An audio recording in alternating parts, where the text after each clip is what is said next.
Aphorism 89, Organon of Medicine.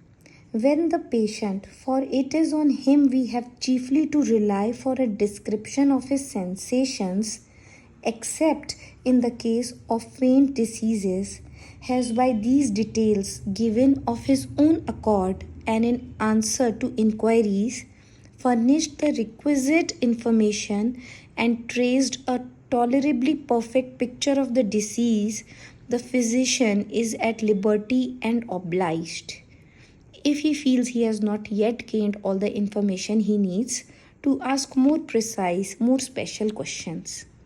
Footnote. For example, how often are his bowels moved? What is the exact character of the stools?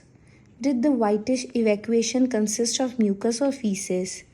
Had he or had he not pains during the evacuation? What was their exact character and where were they seated?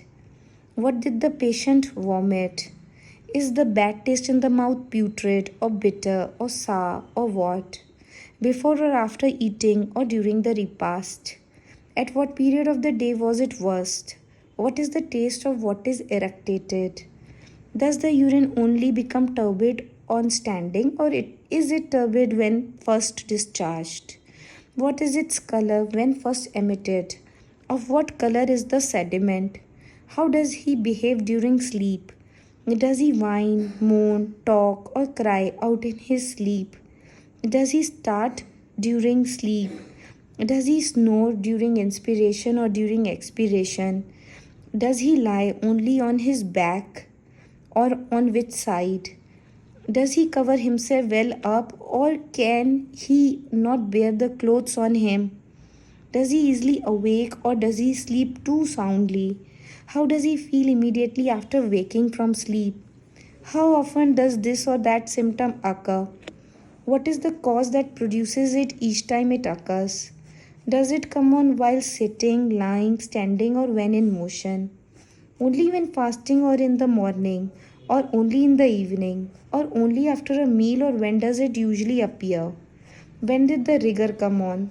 Was it merely a chilly sensation, or was he actually cold at the same time? If so, in what parts?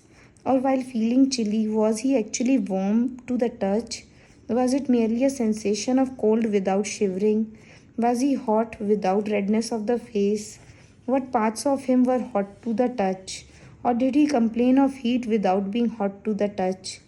How long did the chilliness last? How long the hot stage?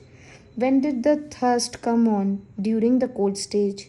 During the heat or previous to it? Or subsequently to it? How great was the thirst and what was the beverage desired?